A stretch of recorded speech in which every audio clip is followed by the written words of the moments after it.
Jeff Hardy joining us. Jeff, welcome in, buddy. How are you today? Hey, good. How are y'all? Thanks for having me.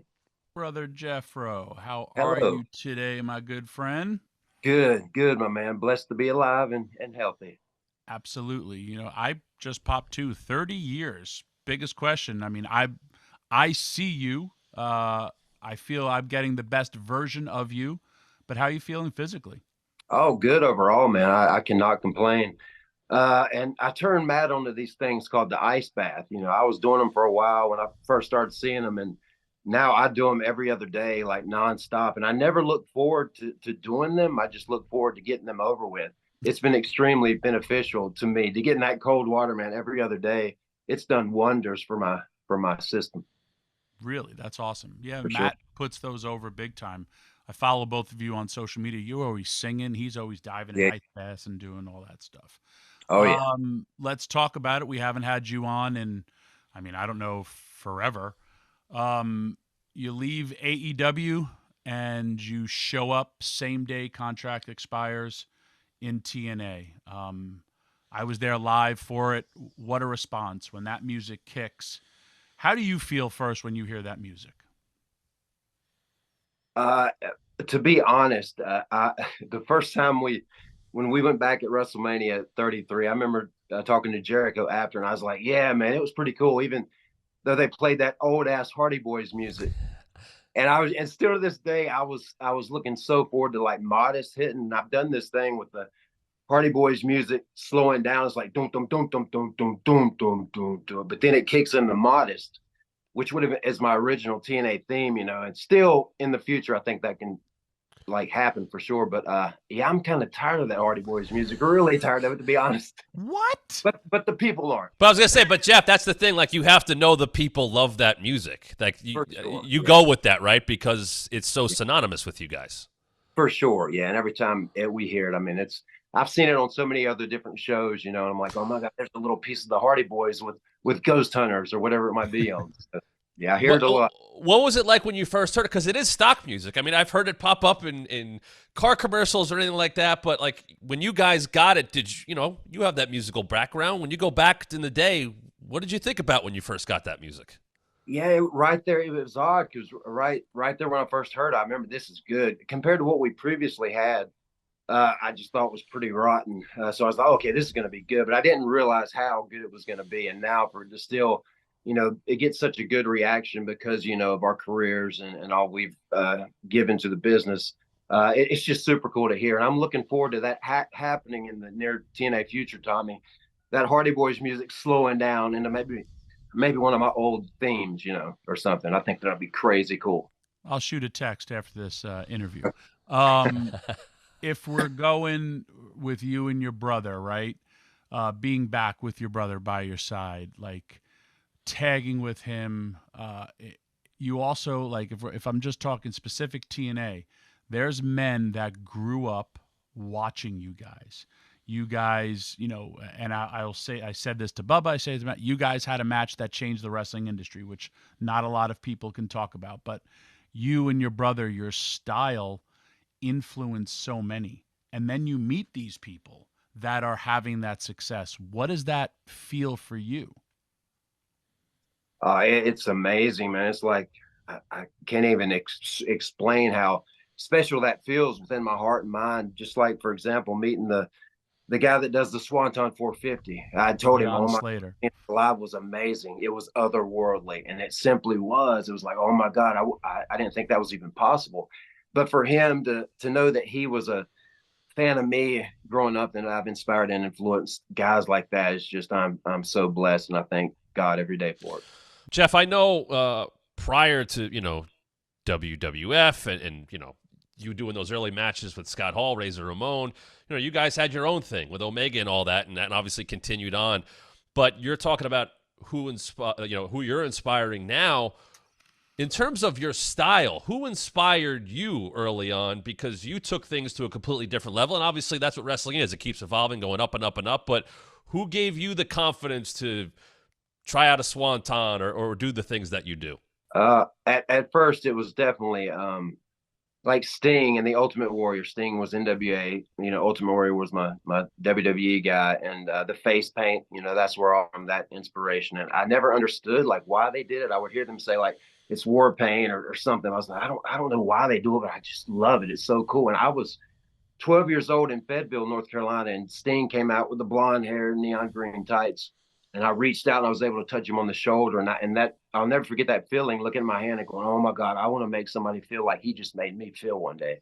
And the fact that I've been able to paint my face, and I've took it to the next level, I believe, with as far as face painting with the eyelids, and it's never the same, and it's always unique. And I get so much joy out of doing that. So definitely in the beginning, Ultimate Warrior and Sting. But then when I saw Rey Mysterio and Psychosis, the original feud and the original ECW, that really changed my perspective on everything as well. And from Japan, Jushin Thunder Liger was a huge inspiration. Jeff, you have done some amazing things. You have also, done things where people are like, there's no way he's going to do it. What would you say would be your, even where you look back and be like, man, was it in the moment, or how am I doing this? Yeah, a lot of times I go to I wanted to go through a table vertical against RVD one night, and I was able to go through it, and I went directly through the framing of it, and it just hit so hard. A lot of times I'll say that was the most insane thing that I've ever felt or experienced. But speaking of memories of TNA, there was one time I think it was me and James Storm in some kind of cage match, and it was such a unique spot. But the idea was go from the top of the cage, and the door was open, and I nutted myself on the door, Oh, but then yes. get hit again with the cowbell or something, and then take a bump to the stairs, to the floor. And I just remember seeing that, like when I have these like things happen, these glimpses of what could possibly be. I was like, oh man, that's it's very possible, man. I want to do it. And they let me do it. And just watching that spot back, recently, I was like, oh my God, I'm so glad I went for it. Like a lot of these other things, I'm so glad I go for these things. Right. Do you need to feel that, Jeff, in the moment? Like, I know you can think about that stuff and you can kind of like, all right, we could try this, but is that one of those things that you could only try out in the moment, or go, all right, this is what we're going to do. I have to feel the crowd. I got to feel that adrenaline. Does it have to be in the moment, or can you kind of work through that stuff beforehand? Yeah, it's only in the moment. It's just a one take, like a one timer, and that's why fear is kind of part of the fun. I think me and Darby Allin are a lot alike in that kind of mindset. So yeah, there's nothing better than being in front of a live audience trying to pull something like that off. You and your brother in TNA, you had a great career in WWE, TNA, AEW. You're back here in TNA. We just saw you wrestle the system. You get taken out. TNA just had the biggest Slammiversary in the longest time, 4,000 people. For you, what is your goal in TNA? Definitely to win the TNA tag team titles. Basically, because I have so much guilt and shame within me still, just from AEW giving me an opportunity, and even Matt too, and me breaking trust with my personal issues in real life. And so I just want to make that up to Matt, and I can say right here that I will not break TNA's trust. That is in my past, and it feels good to have somewhat of a clean slate with all that stuff and kind of start fresh instead of having that guilt and shame about what I did in a certain world of pro wrestling. What did you learn from that, Jeff? What did you learn from that time? You talk about breaking the trust. What did you take from that situation that you're now bringing into your third run here in TNA? Oh, the main thing is sobriety and recovery. Like, 'cause it's a huge thing. Back in '09, which I got convicted of my first deal in 2011, and I was completely sober for about 2.5 years. But that's what 2012 was one of my best wrestling years ever in TNA, in my opinion, because I was straight up stone cold sober, and I was scared a lot, had a lot of fear within me, but having good matches, and it's obvious with me, like when I'm not in a good place, I look swollen and big. I mean, it's pretty obvious if you go back and watch footage. At least I can see every minute of it and how I look. But yeah, sobriety and recovery and staying on that straight and narrow is going to guide me to such a beautiful place in human life and existence. And I had 2 daughters and a wife that I still have their love and their support, and that means everything to me. And I'm even starting to get a little fearless with comedy stuff I used to do back in those 2.5 years of sobriety with character stuff and comedy stuff. And I'm trying to turn my music show into more of a comedy act because I'm not a great singer, but, I just give it my all.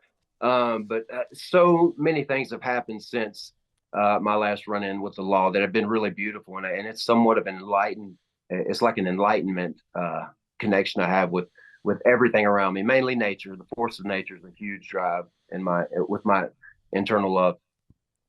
Wow, very very profound. And like I said, I mean, I've known you for years. I've traveled with you.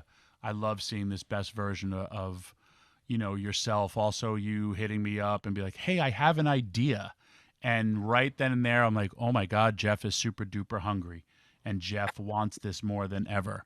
And it's also like, "Hey, I want to work with these guys. I want to do these things." Because, and I mean, we're blessed to still be doing this. You also, I mean, physically you look great, but also still, like Matt said too, being on top of your game after 30 years and still contributing means everything to an older athlete. Yeah, for sure. And even like the video I sent you and asking if it was cool with the leaf in front of my face, the leaf out of my face, sing the Joe Hendry melody song. I mean, just I got so excited about that, and then going out there and going for it. And I did it one more time with our buzzards. This is the second year in a row that I've helped raise 2 buzzards, which is just so bizarre in itself and surreal. It's insane. So I can't help but, naturally when I'm with them buzzards, I got Bray Wyatt within my heart too. So it's strange. The second year in a row, and that's just when I speak about the force of nature, I'm just talking about stuff like that. It's so cool. I'm so excited about. I just wish my daughters were as excited as I am about the buzzards, but they're not that interested. Keep those wild birds away from me, Dad. What do you get? What are your daughters doing with you? How are you connecting with them? Oh man, they're artists on a different level. They both can draw better than me. And as of late, I just finished up some paintings for GalaxyCon coming up, and they helped me complete a few. They did a little piece, and then I finished it up. So there's a little piece of them and these pieces of art that I'm gonna sell this weekend. So we do a lot of that, man. Ruby, my oldest daughter, is such a great artist. She can draw realistic stuff, almost like photographs. And I'm straight up the abstract guy, but that's such a cool father-daughter thing that we get to share. And dirt bikes, Ruby rides dirt bikes, plays the guitar all the time, and me and Nira we're on the same page when it comes to comedy. And whatever I do that makes them laugh, that's all that really matters. If people think it's dumb, it made them smile and laugh, and I love that. That's a good dad. That's what we do. That's why they're called dad jokes, right? Perfect world. And again, I love you in TNA. In my view of the Hardys, perfect world, get inducted into WWE Hall of Fame. Is that something for you? Like what you think you would be headed in that direction? For sure, man. And I when I denied it the first time, it just didn't feel right. And going in there without Matt, I mean, I cried after that phone call. I was just thinking about all the really cool moments I've given the pro wrestling world, and I'm so proud of. But then it just didn't feel right at all. And so I just wanted to wait for if I do this, I'm definitely doing that with Matt. It'll be a Hardy Boys thing, and I just want 1 ring. I don't want 2 rings. Nice. I like that. I want to go back to the beginning of that career because I've heard Kevin Nash bring this up every once in a while.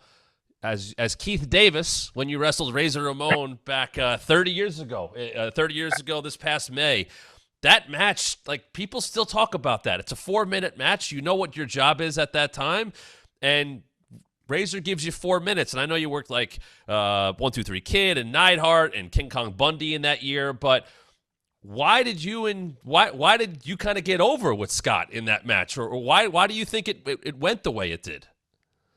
I'm not sure. When I think about that match, I just know Tommy can understand this probably. That ring back then was so hard. I was probably 185, 190 pounds, and it was so hard. And we had never been in it before, and he was stiff with a few things, and I just felt like, and I was the first one that went out there as all of Stallion's group.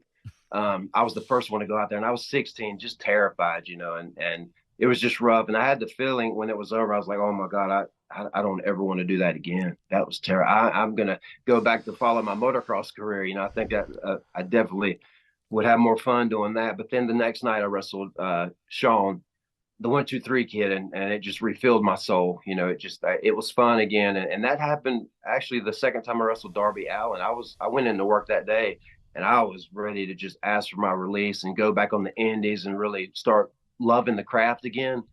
And but I just sent out. I was trying to be somewhat of a heel on social media, and so I said something that wasn't professional at all, but I got a match out of that and a few more good matches that, you know, naturally I didn't win any of them, but I was out there on TV and I was finding that love for the craft again. But after I wrestled Darby that night, it refilled my soul then, like as a 46-year-old human being. I was like, oh my God, this is fun and this is why I love it.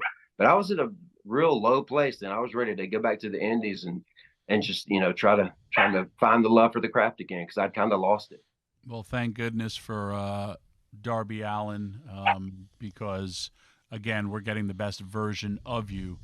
With all of that being said, man, I would say two things. If we could go back and say, I know they always say, what's your favorite match? But if they go back and say, what match would you want to define your career? What would that one be? And also, what do you want for the legacy of Jeff Hardy? In the solo dimension of my career, it was definitely me against the Undertaker, the ladder match we had. But like when it comes to the Hardy Boys and in the tag team dimension, it's the first tag team ladder match that changed our careers forever. And so proud of that match, and it'll never not be cool. Either of those matches, I still hear about that Undertaker match today. It's people kind of love it. So yeah, that, and just I know it's kind of a John Cena saying, but just to never give up, man. Because, you know, when you come close to giving up, and I know life can be really hard from time to time, but as long as you got health, man, and a little passion in your heart and mind, like, just never give up. I think I want to be, especially when it comes to drug addiction and alcoholism, like never let that be your God, you know, pretty much have the power over that, to stay sober and to live a really good life, you know, because things are still fun. And I'm blessed, you know, to have all these other things like painting and drawing and trying to play the guitar and trying to sing, trying to become a better singer. And I still enjoy that, you know, just like I did when I first started, especially drawing. That'll never leave me, and paint my face. So yeah, creativity, man, and to never give up, to stay creative and to never give up. I love it. Good things to have. Jeff, before we let you go, I always like asking this question. You've been around for 30 years. You've been in there with everybody. Not necessarily a wrestler, but was there ever a time period in wrestling that you weren't a part of, or a company that you went, man, I wish I could have been dropped into that time machine, whatever it would have been? Is there anything you ever wish you could have been a part of? Yeah, I'll just let y'all in on a little secret, man. When I do cardio in the morning, I've been watching some old school Freebird versus Von Erich matches.